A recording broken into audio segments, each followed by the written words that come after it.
It's a whole new day. Pretty much finished up the week of cooking for the most part, so I can get to do that outside and other things.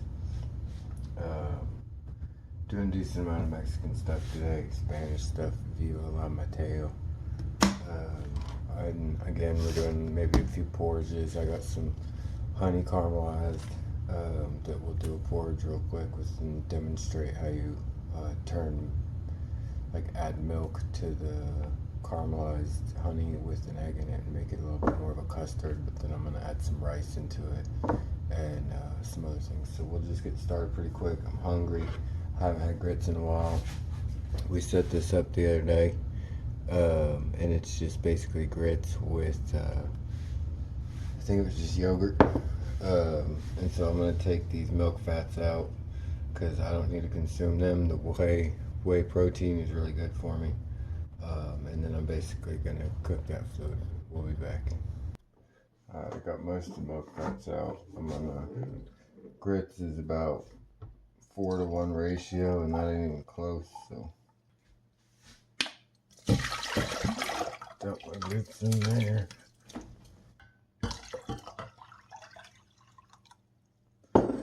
Get this to a boil. Alright, I got some, these are hand towels that you can get online for cheap.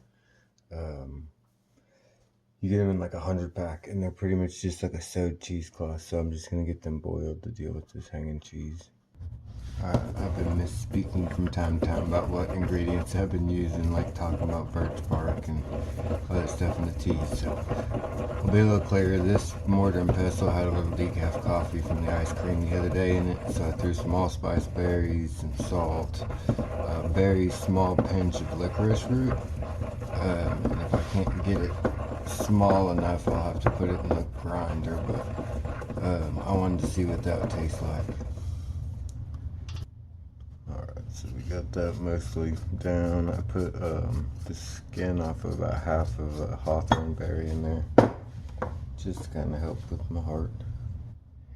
Put some clove.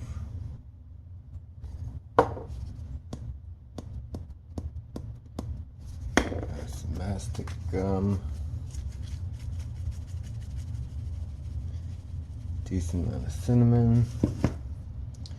And the salt in the mortar and pestle is always a good idea because it helps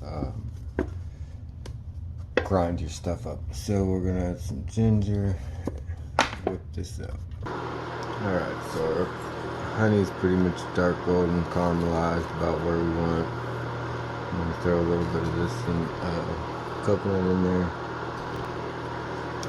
We'll pour some of that egg and milk in there. Get that incorporated.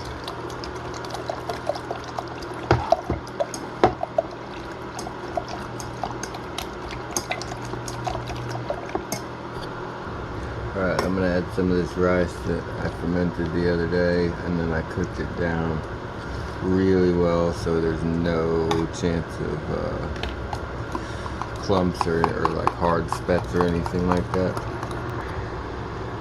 Put a dollop of molasses. Oop, that's a little bit more than a dollop. Alright, I was done. It's boiling pretty good, so I'm turning it down to really low, and I'll let it sit for 20-30 minutes. Alright, we've had these pintos soaking, fermenting for about 2 days. You can see they're frothing pretty good up there, so I'm gonna rinse them out real quick and get them cooking. So I'm scooping a lot of this muck at the top off, and one of the biggest things about fermentation that I personally noted is like, I just did this overnight in full strength kombucha, so I didn't salt it, but all the like beans and things like that kind of you don't want to eat will generally wind up at the top and in this mucky stuff. So if you throw that in the trash before you strain the fluid out, you can actually retain the fluid and use it without having any funky textures. Alright, I don't know nor care what the recipe is. I'm gonna just put this on to boil until my beans are soft. If I lose fluid, I'll add fluid until my beans are soft. Rice porridge, whatever you want to call it, custard, pretty much done. I'm going to put this up in the fridge and call it a day. Alright, I just rinsed these grains. I'm going to sprout them. And I have some corn I'm gonna sprout to see if it can take some of the starches out, so maybe I can make some cornmeal out of that and dry it, sprout it and dry it. And then the rice I'm gonna do, see what when you sprout it, put it in the oven and kind of just dry it out. That's how you make like malted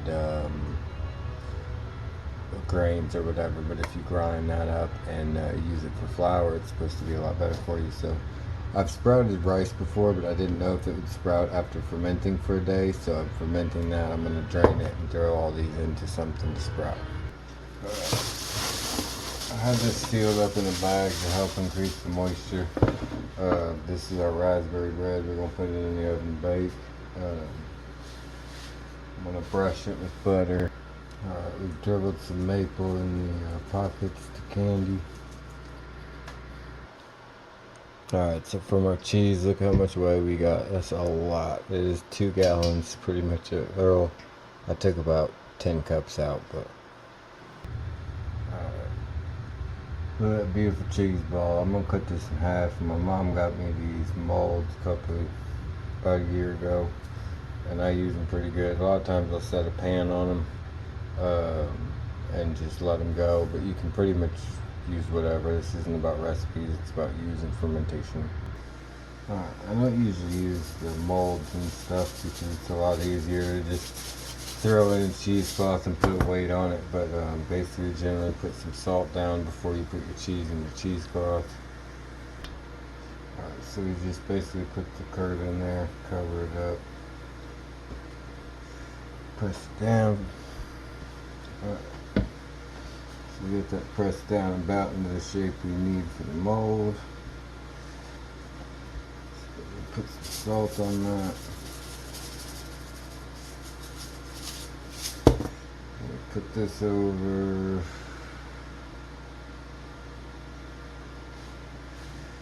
the other one. I'm not going to do the folding the cheesecloth over. I'm just going to leave it like that and put it in the press. Basically at each layer it's a good idea to throw some salt down. And I'll just leave these hanging out the side. I'm going to try and flatten it as straight as I can, get this on and put it in the press. Alright, so this took a little finagling. They're supposed to be stackable, the little press molds that they sell, but I had to put a piece of wood between it, so I just used a cutting board. I'll throw this in the sink, tighten down the screws every little bit. Alright, so we got 2 containers of protein out of that. I siphoned off some of the pressed yogurt for cream cheese. Just so you get a good consistency. These were the biscuits we made the other day, so you can kind of spread it like a cream cheese. Alright, I wanted the bread to rise a little bit more. It's good and bubbling. And I'm going to start frying up some vegetables for my omelet. April doesn't like tomatoes in hers, but if you fry them and caramelize them with the garlic and onion before you put them in the omelet, it's not nasty. Diced up veggies, mostly oregano, basil, stuff like that, vegetables that we fried, the tomatoes, onion, garlic. We'll whip that up, fry it up before the cheese. Alright, so omelet breakfast is done. I fried up some fruit on the griddle to try with our biscuits. And that's what you call breakfast of champions. All my grits. I'll let you know if they'd mess me up too bad, but if you like grits as much as I do with eggs, salt, and pepper, that's a welcome sign. Well, alright, part of the insanity of having a disease or co-infections is when stuff doesn't work, you pass out. And so I've been asleep for about 4 or 5 hours. The grits hit me a little sideways. I think it was the lunar bars. When I had my teeth done, I had my skull fractured from the corner of my bone here down to this tooth. And it got me a candida infection because I was already on antibiotics. And basically, it'll tingle. If I get starch, it'll tingle. If I eat anything with caffeine, it's like nerve tingle, whereas starches will just be like a weird kind of tickle. So it's kind of like a starchometer. But so the grits did okay, and I think I still will try them for tortillas, but I don't know that I can handle that much grits. And so fermentation has basically saved all the stuff I'm in the middle of cooking from my sickness. So these tomatillos would have been bad. Hot sauce would have been bad. Almost anything I'm in the middle of would have been bad. My bread's out and just sitting on the counters for 4 or 5 hours cooling off, and we'll go into that in a minute. By the way, the grits were delicious. They've been sitting, and I'll probably use some for tortillas later, but they were delicious. Fermentation gave them like this weird, like cheesy taste, like cheesy grits, and I hate cheesy grits. I like my grits just plain with runny egg yolk running through it, salt and pepper. I know a lot of people like it with sugar on it and stuff, so I figured I'd mention the kind of cheesiness to it, but the texture was great, nice and soft. Alright, real quick, I want to talk about the Horton Hears a Whoville type of situation. So we've been fermenting so much that all these cultures are practically flowing through the air. And without fermentation, the air in the house was practically poisonous. So this was just basically the ginger bug base that we had sweetened the ginger ale like juice itself, and you can see from the top of it we're getting some natural wild fermentation starting, and it looks healthy, and it'll be basically perfectly fine to consume. And basically because I just got behind and left it, it's now turned itself into beer without me. And when I say beer, it's really weak at this point. If you were to drink it, it's like a ginger soda. It's really good.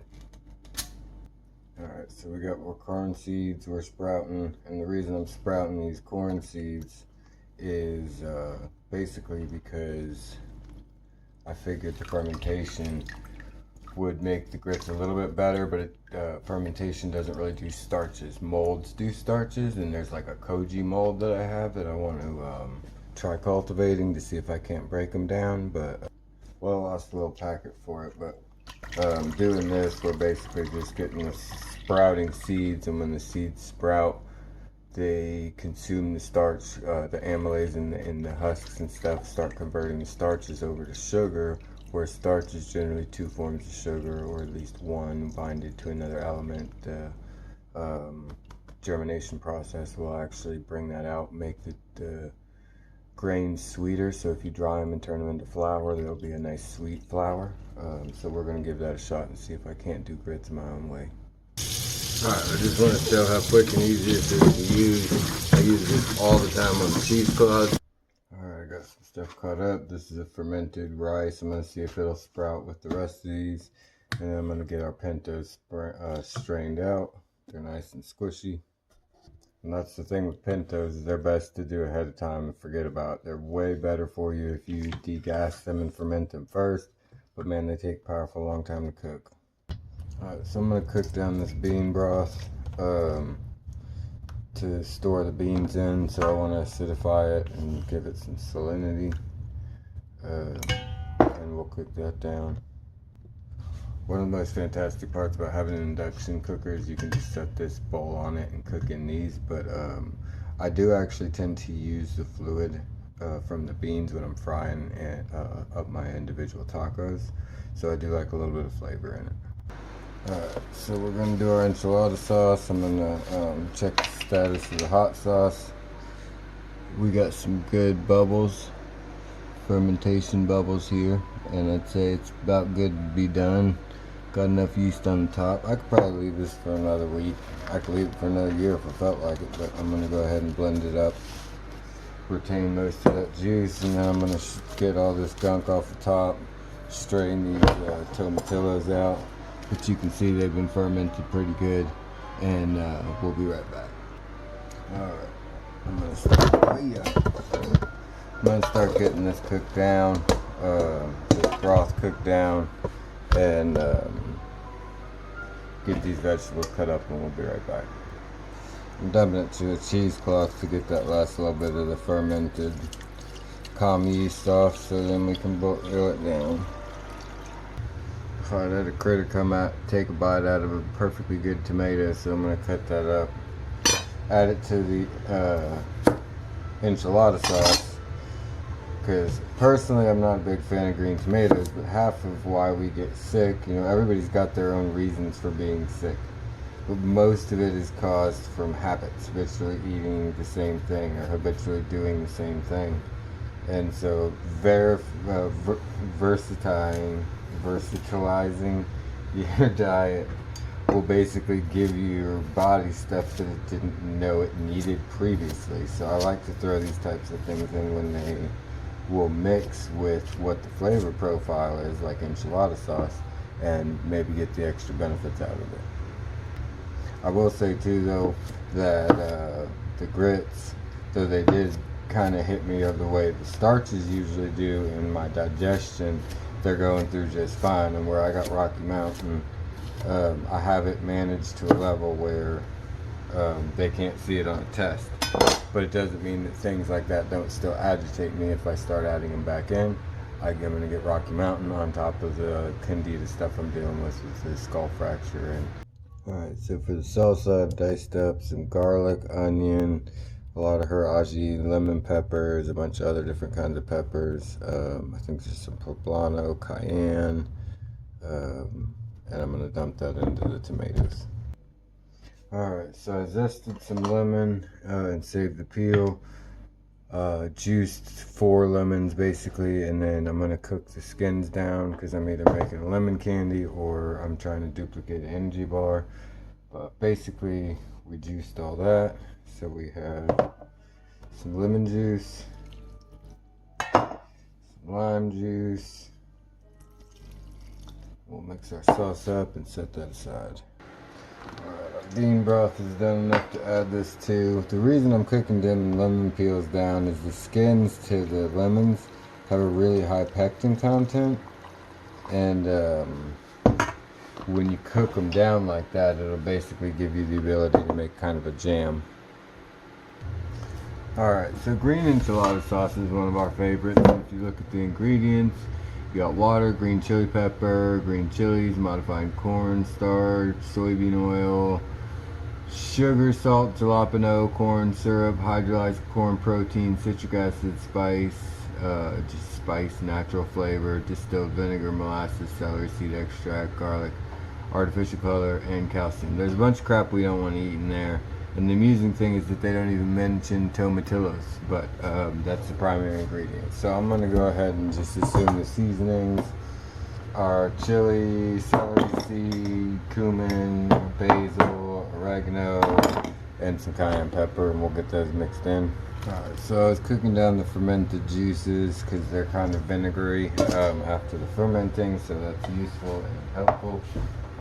So I've added the fermented ones because those were from when we didn't have a heck of a lot of time, and then the fresh ones from I just picked last night. So I'm going to add a decent amount of celery seed because they were calling for extract, so it's probably some strong crap. We're going to do chili powder, we're going to do cumin,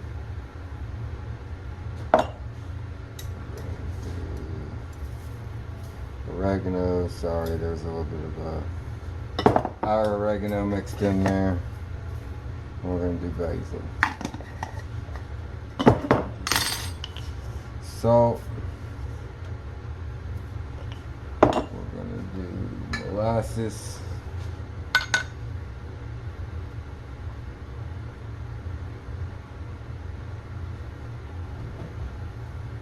And we're going to heat that up and mix it out. I forgot, I'm going to add most of that lemon juice. Yeah, do it all. And then we're going to do a bunch of that lime juice. And then a buttload of pepper. And paprika. We got some space reclaimed. Finally got our raspberry bread from last night. So there it is. How's that for you? Look awful good? It is awful good. I'm probably going to freeze about half of that and freeze half the banana bread just so it gets that. Alright, so this was some mixed berry fruit leather. That was some kombucha that I let go bad. And it was actually a whole big old jar of juice. that like a 10-quart stock pot full of fruit that I had cooked for juice, and the juice went bad, so I just basically cooked it down till it was jelly and rolled it out. But basically now I gotta deal with this and get it put into mason jars for candy. See, this is somewhere in between fruit leather and candy. You can cut it, and sometimes it shatters, sometimes it cuts, but it's probably our favorite method. And this has been in the oven on like 120 for like 4 or 5 days. Seriously, took it that long to cook it down to this. So there's no definitive like recipe when you really like everything and you're trying to like first diversify your diet so you can get better.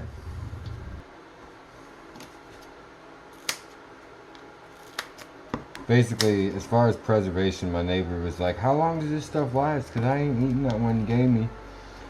This is dehydrated fruits. There's no water in it. There's no chance for it to mold or go bad. So as long as you're not like putting it in the fridge, taking it out and getting it sweaty, this is going to last as long as pretty much you do. Unless you see mold, unless you see something that looks or smells bad, this stuff's good forever. So April will be home in a little bit. I'm going to go ahead and end this one, get off here, and we'll start another one in a little bit and get back to Viva La Mateo. Alright, welcome back. April will be home in a few minutes, and so I'm just getting some of the stuff that we meal prepped throughout the past few videos. This is the raspberry bread, very good. I put some cream cheese from the yogurt we made on it with some strawberry preserves I made earlier. Primarily because it's fermented too long, the raspberry bread, it doesn't have any sweetness left. It's really good and tastes like raspberry, but there's not all that sugar we put in got consumed up in the ferment. So then this is basically just spicy peppers I pureed with some sourdough and fried up the other day. This is that yogurt pesto or buttermilk pesto.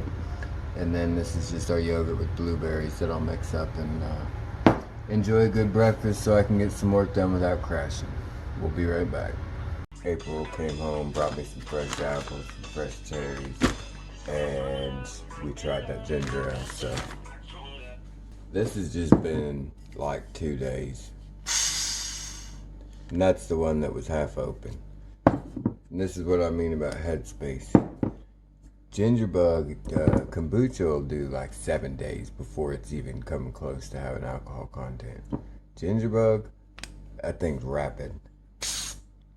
Instant, like, and you can see, like, I already got some fluid out, and you can see all that bubbling up. The nice thing is it loses its head quicker,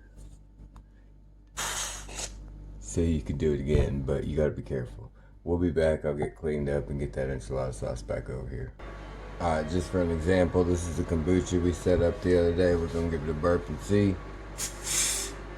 That's good. It's not going to overflow. You want to give it a few more days. I'd say give it 2 more days before I'll burp that, and it'll be and then the water kefir ain't giving us nothing. But this ginger bug, this was a ginger bug base, and we were fermenting so much that day, pretty much anything I left open started fermenting. So there's that. And so that's what's called a wild ferment. If it smells funny, don't touch it, but from what I understand and what I've experienced, it's perfectly fine to strain that and have at it. Alright, just we're checking on it. Let's tighten down the screws on this, and we've got this about as tight as it's going to be, so we're going to look and see what's got going on. Alright, so this is the cheese. Take that mold. That's what it looks like coming fresh out. Alright, that's what it looks like fresh out of the cheesecloth. Nice firm consistency, very good. There's the other one. We only slightly got some discoloration from the stains on my cloth, but that'll happen from time to time. I'm out of vinegar or lemon juice to 1 cheesecloth. I'm gonna get it pretty saturated, and then I'm gonna add some to another. Or I'm gonna add some blueberry vinegar that I had made to another and see what the difference is gonna be. This is kind of a strange ritual thing to do, but like a lot of things recommend using vinegar, apple or distilled vinegar, and I personally really dislike distilled vinegar. And I have a lot of different ferments and different fluids, but I prefer a natural, like a vinegar or like a lemon juice or a vinegar that I've made personally to something that's been distilled, or even a vinegar with a mother. I mean, we just had a vinegar that we had bought recently that it went bad. I've never even heard of an apple cider vinegar with mother going bad, and it was like bad. Alright, I'm going to break off some of these edge bits to make it a little bit more uniform for wrapping. Before I place this, I'm going to dump salt on here. You want some chunky sea salt that isn't going to go through your cheesecloth, and I generally try and just get it where the size of the disc is going to be. I would like to note that I always clean my hands with vinegar, and I'm always cleaning the counter off with a cheesecloth that I boiled. I don't even like using the dishcloth when I'm handling cheeses because you don't want cross-contamination. And I know that seems ludicrous with stained rags, but they've been boiled. Salt brining is cool if you're doing with feta, with a crumbly cheese, with a more moist cheese, cool. It's personal preference. It's not going to kill your cheese to not be salt brined. Personally, I feel like it kind of removes some of the flavor, and maybe it does give you a little bit more of a rind because like the salt soaks into the crust, and as it dries, it helps dry that area out. It's kind of like baking it at 500 or searing it before you cook it, but it's all personal preference.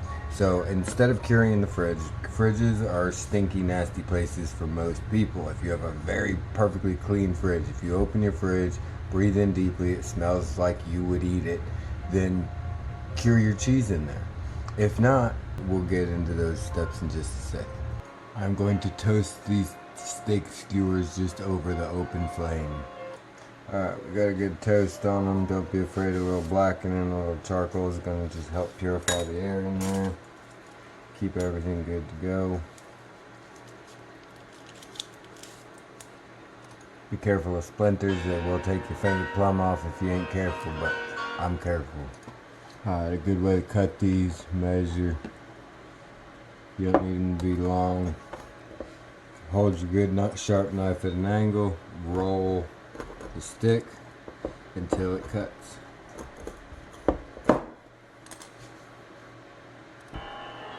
Now this step's not strictly necessary, but I soaked this paper towel in some lemon juice, squeezed it out till a drop left, and now I'm taking some activated charcoal to try and soak up some toxins.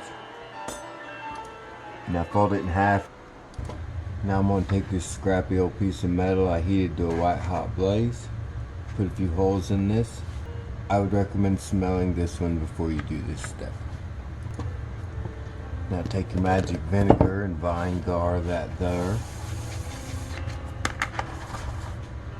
Alright, so we've salted this all around. They've had some time to sit and soak into the rag, so when we fold this over, we're going to basically get that there. Now, since we're using magic, I got this here Joe Bob seasoning. This is fruit wood smoked salt, and we're going to put that on the rag. I prefer not to have it directly on the cheese itself. And this is the one that we've used our magic vinegar, so we're going to go ahead and seal that up with the magic and be ready. Now I did put a hole in the very center of the bottom of this. This particular mold is about the size of this container. When you get down to the bottom, you're really compressing it, but I actually kind of like that. So we'll get the other one ready, and I'm going to Joe Bob this one, and I'm going to sea salt this one since it has store-made vinegar, which is generally good to use for acidification because it by law has to have very specific acidification. So we fold some little nunchuckles here and just throw this last one on top. Put the lid on it, get it labeled and dated for a minute.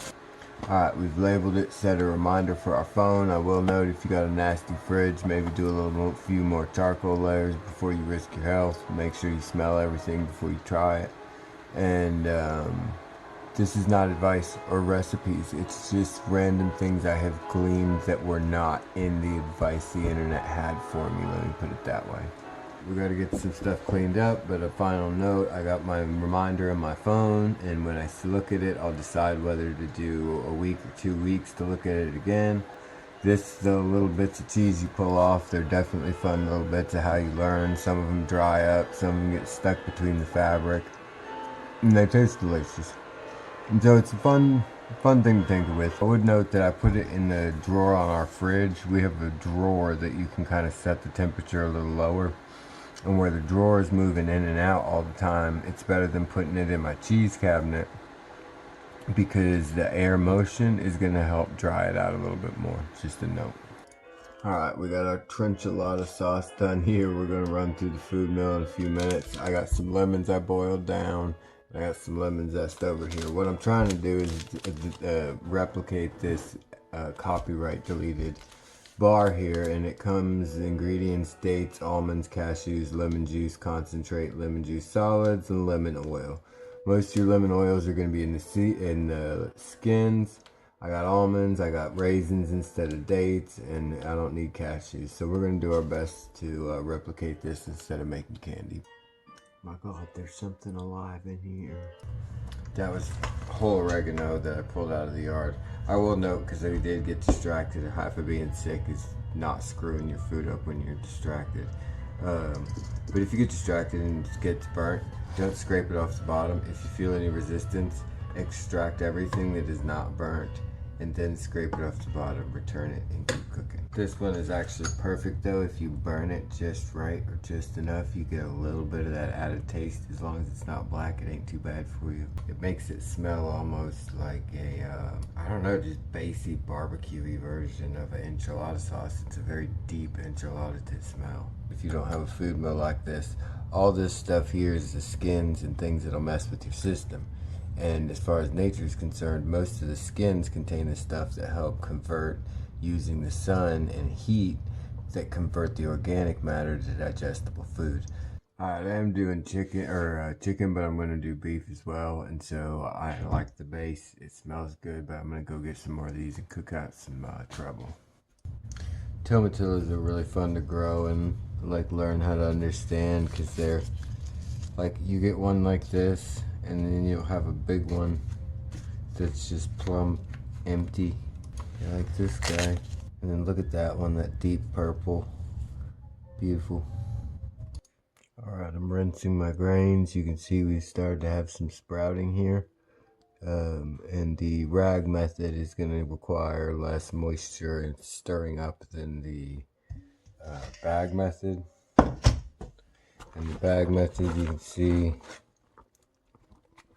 we have good germination. I'll probably let it go probably till tomorrow before I dry them out. But that's how that goes. I'm munching on these little pieces of yogurt cheese, and they're so good. That Villi strain makes such a good cheese. But I didn't season it. I like to put spices in my cheese usually, if nothing other than pepper. But I wanted to get the good, essential taste of the new culture I'm using, instead of the other more finicky yogurts I've used in the past. Alright, so for the reduced lemon, I'm going to use a finer mesh muslin.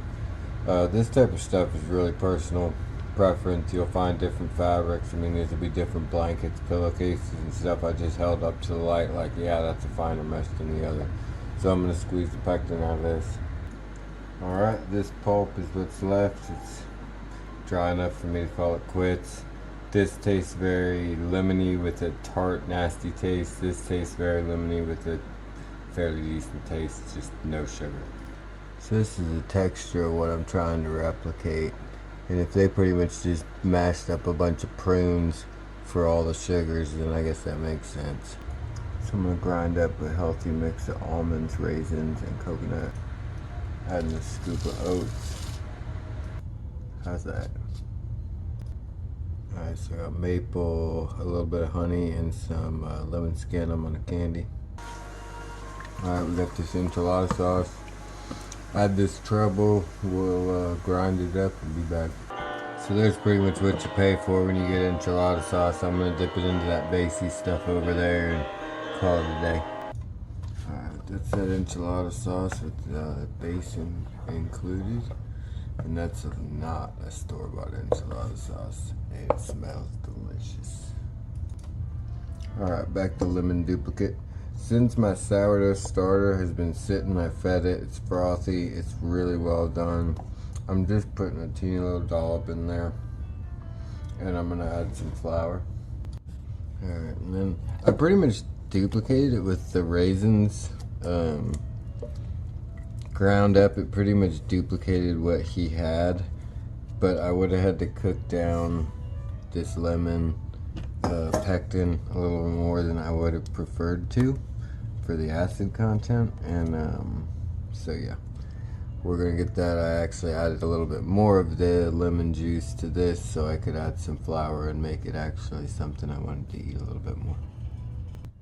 Alright, I think if we let that sit with that sourdough starter in there, that'll do about as good as Buckaroo Bandit coulda and not mess with me, because the raisins are about like dates with the sugars in them. If I get too much of that, it's not okay. So alright, before I give this amount of bananas the funny bat, I'm going to crush up some apple in there and hit it with the funny bat. Alright, I funny batted some almond in there just to give us a little bit bigger chunks, because I didn't see as many as I'd like. I know what it's called, I'm just not a mason. I don't know which one's the hitter and which one's the batter. Here's some very small amount of cinnamon, vanilla, and that's all we're doing because it's lemon. So we give it some salt, mix it up, set it up to rise for a couple hours. I'm going to crush the rest of this banana into some pancakes. So I pulped up a couple dehydrated apples I'm going to put in the pancakes. Oh yeah, I took this out and didn't use it. I'm going to put a smidgen of cardamom in the pancakes. Cinnamon, vanilla, clove. I'm digging the mastic gum lately, so I want to see how it does with banana. Just do a smidgen of ginger. I had some grits left over from the other day. I'm going to toss the rest to the animals after dumping some kefir over it and mixing some oats in with it. But I wanted to try these with tortillas and see if maybe they did a better tortilla for me. Alright, I'm going to whoop up a decent part of a cayenne egg for this pancake batter. You want to see a ferment get whipped up into a frenzy, throw that egg in there, huh? That cayenne pepper, it start fizzling. And I'm going to add some flour subsequently. So I just use the juice from that candied lemon. I'm adding it to that banana. Just the dirty container from where I candied the honey with the lemon in it. Alright, so we're going to dump sourdough discard into here for some corn tortillas. And I don't care about rise. I am going to want it done as fast as possible. So earlier I steamed some mullein, garlic, and lemon and stuff for my allergies. I'm going to strain this through a coffee grater and use it for my base. Alright, we're feeding our main sourdough and then stirring these up. Alright, so the cornmeal in this has been fermented already, so there's just a little bit of flour, so I'm leaving this a little drier. This has a lot more flour that has not been fermented, so the more moisture, the quicker the ferment. And that was a little too moist, so I'm stirring in a little bit more flour, and I'll come back in probably 15-20 minutes, and that thing will be bubbling something crazy. And we're trying to work her up into a flurry to show you. Alright, so I left my kitchen sourdough fairly thick. You can see how much that banana's already starting to bubble up. So I'll feed them both of these in about 15-20 minutes, and they should be ready in about an hour. Alright, I'm going to get some peppers thrown in this beef, some onions and peppers thrown in this beef, get some breakfast set up. I got some of those pockets we made the other day heating up, and she'll get up. I'll get to finish all this in a little bit. Alright, we got the beans in the oven, or in the canner, And the enchilada sauce, I reserved some to use. I'm kind of doing some yogurt maintenance because I'm hungry. So I thought I'd talk for a second.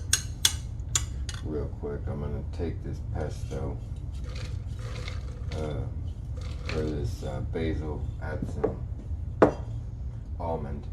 And so, like, if you don't have almonds, use whatever you have. Pesto calls for pine nuts, and I'm using stinking almonds. I like it a little thicker, so I'm going to strain this out a little bit. I'm going to add some extra yogurt to it so I can add this extra pesto to it.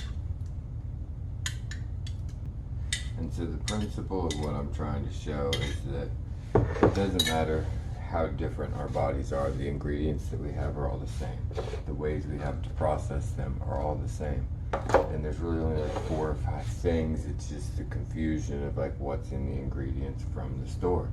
And like the confusion online about how to do this kind of stuff, like this yogurt that you can just make on the counter instead of having to have equipment. And you know, it seems like everything on YouTube is kind of pushing you towards products, and you know, that's fine, but for me, fabric is really all I use. You know, I just ripped up old fabric is what I use more than anything in the kitchen because it's efficient. And so the principle of digestion in the past was basically fermentation, heat, or temperature, and maceration. So like using a mortar and pestle, using your teeth, or using temperature like your body temperature, or fermentation like your gut flora and fauna. But we use those things in a lab in a technical sense and call them chemicals and things like that, where the byproduct of all fermentation is vinegar and alcohol. You know, you give it water, like it has to have fluid or it's not going to ferment. You dry it out, it'll go dormant. Doesn't mean it's dead, it's just dormant. So understanding how these things work, understanding how adding cultures that you know to things make them where you know, kind of have control over the outcome, and utilizing different size sieves. All these products are just basically different products waiting to happen. And if you follow recipes, you're basically losing out on products that you might not have known you'd love, you know. And so just by changing, you know, maceration in a mortar and pestle will generate temperature. If you have an automatic machine that'll do it, it'll run for a long time, and it can actually lead to fermentation. So all these forms of digestion are actually all happening in the natural microbiome. And if you use microbiology, you break things down by their chemical elements, and certain other bonds can be created. And so you got to be careful and look up your own recipes, because like nobody has the fruit that I have access to. Nobody has the types of substances that I have access to. But you can make flour out of metal. I don't recommend it, but you can. And you can make flour out of dried grass. You can make flour out of whatever you want. Even dried milk. You can dry vinegar into a powder. You can dry oil into a powder. You can use anything as anything in the kitchen. And that's really the principle I'm trying to show, that, you know, getting sick kind of taught me, is that, wow, there really isn't a definitive truth, because it really, you know, everybody's body's different. So if you can't get flour from wheat, and you don't have a way of like just breaking down some other grain like oats or whatever, like in your mind, to be able to replace that product, then you're basically up a creek.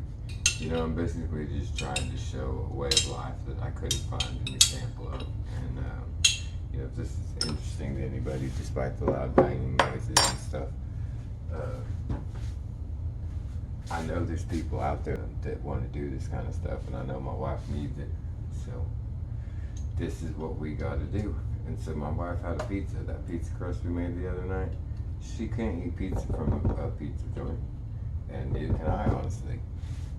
So the only way we can have pizza is to understand the acid balance and the alkalinity balance, and balance our pH and our spaghetti sauce with carrots and other alkaline vegetables. And so then break it down, and the gluten down and via sourdough and fermentation, so that we can digest that bread. Each ingredient has to have a different approach. Like the cheese has to be cultured versus uncultured. You know, every ingredient to everything is so convoluted anymore.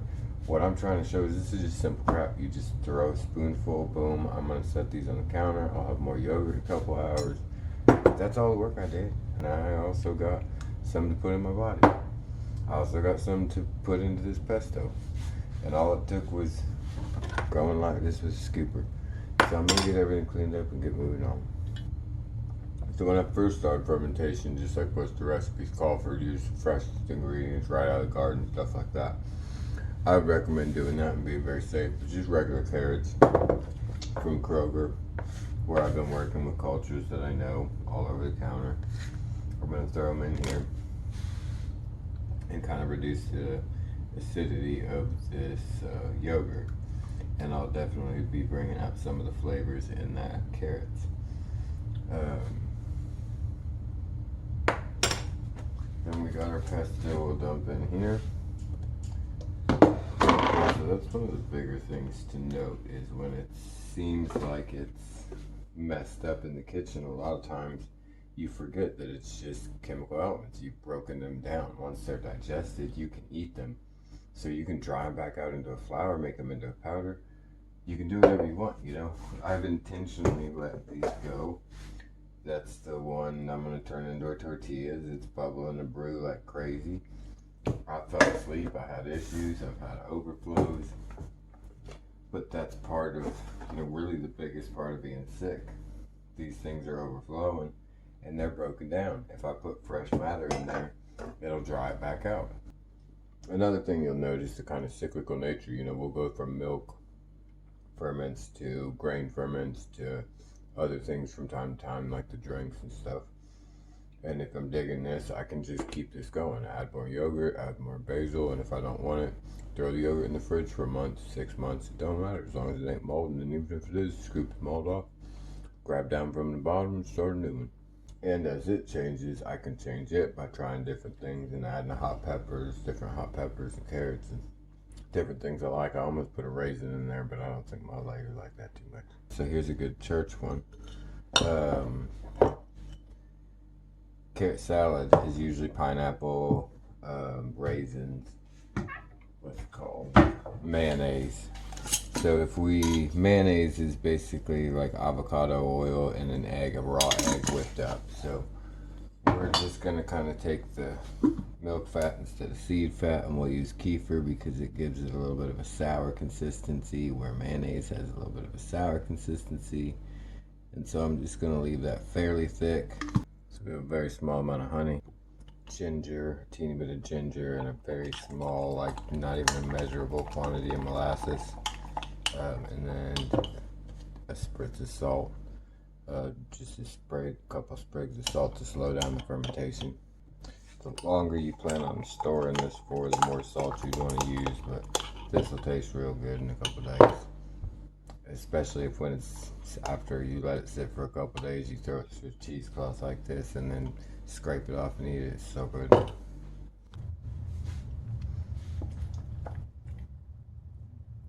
Alright, this sourdough is super thick. From the fridge. I'm basically mixing it into the beef to make a roux kind of thing. With a buttload of fajita seasoning. I'm gonna dump that in the beef. But you can take that sourdough discard, dump it with salt and pepper in a pan with some drippings, some bacon drippings, some sausage drippings. Go ahead and make yourself just a country gravy, just throw on some biscuits. We do it all the time. Alright, there's your beef broth. Sourdough dissolved in it, and we're gonna dump that into the boiling broth. So flour's soaking up basically all this beef fat, and as we cook that, once all that fat's gone, I'll put the beef back. And I've added some of the green enchilada sauce we made, fermented the other day. Some of it's coming out of the canner. All of this stuff has been left way too long. And so I did that to kind of show you that I'm going to take it back using just pretty much flour and water. This I'm just going to bake. I'm going to throw some baking soda in it whip it up, just sprinkle some in, whip it up, and throw it in the oven in a sheet. And the others, I'm gonna make some tortilla batter, get it right consistency. Alright, we had a slushy fluid that smelled like hot peppers, bananas, and something sweet, so I figured I'd turn it into blueberry pancakes. I'm gonna alkalinify and fry. Here's our lemon lunar bar duplicate right out of the stove. It looks pretty doggone good. It smells delicious.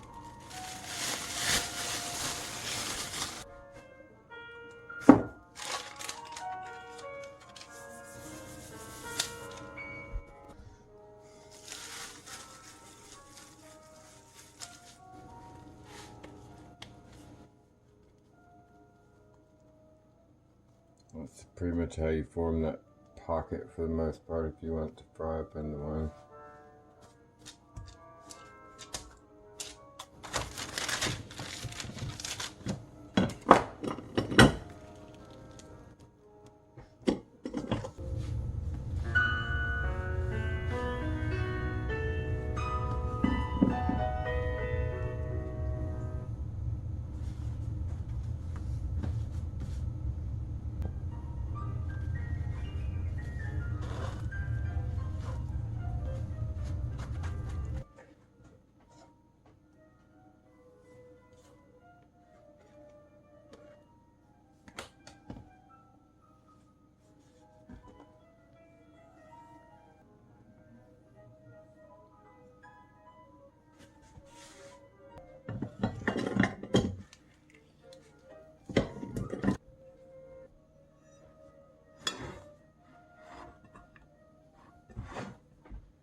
So at the core we got a little bit more of like a brownie consistency fruit bar. Very lemony, very good.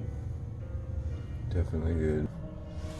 So we did everything with the tortillas just to kind of demonstrate how much it takes to make that happen. And I'd like to demonstrate another principle in just a second. So if we just take standard sourdough discard, drop it on here. The thinner you get it, the better. It'll give you a little bit more of a crispy. Let that cook for a second. This lemon bread's really lemony, but it's really good. We got some puff on this one. I don't get the full. We didn't get the full blow up, but we got a good puff on that one. Another good principle with the sourdough. Lay down some oil, lay down some sourdough, smash it flat, give it a season, a little bit of oil. That's a little bit too much, but it's still good, especially if you got hummus.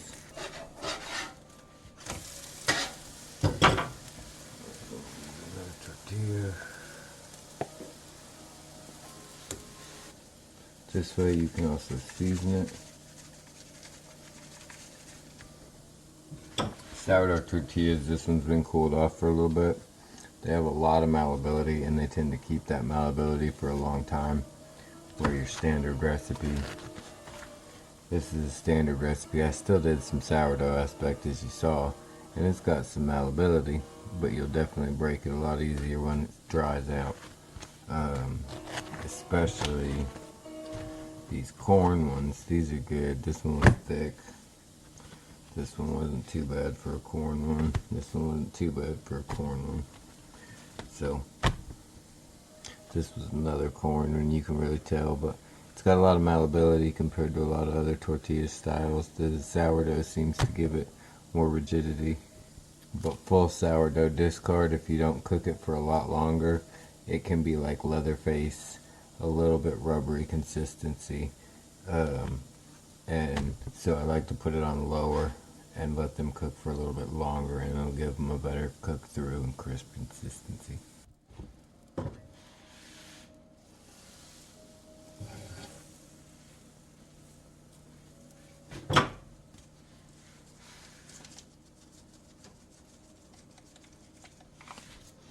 This is that piece that we had fried a little bit ago.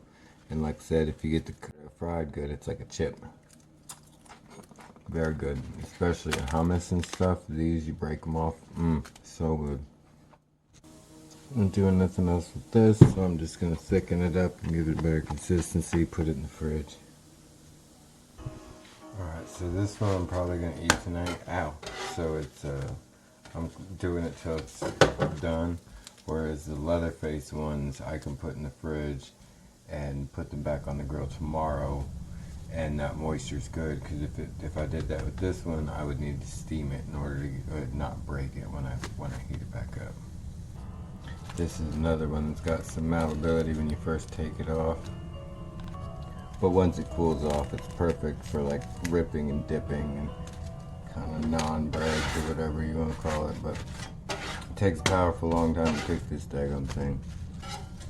And then little discs are fun for dipping as well.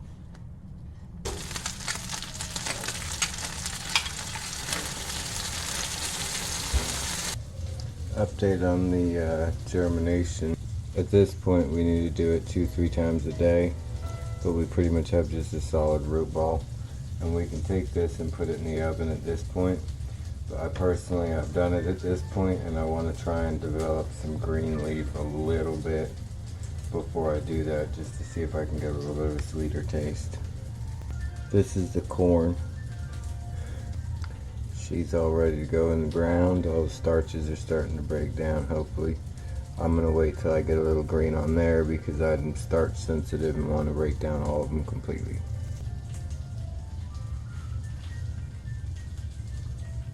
This should be about perfect.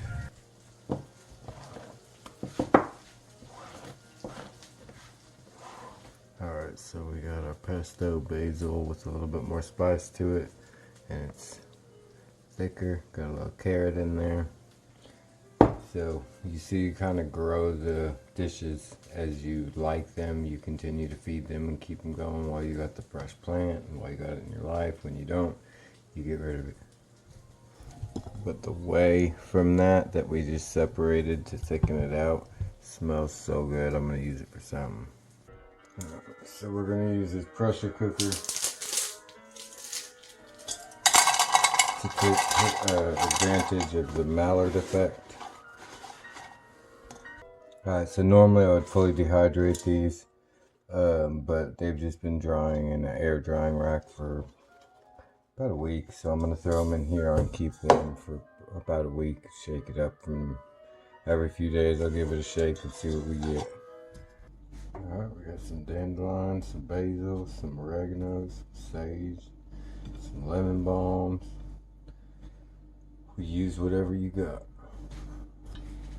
This is that big cracker we rolled out and baked just out of the sourdough we had. Some of our salsa we made earlier. Could have used some cilantro, but people don't like cilantro. Some basil flavored sour cream for the most part.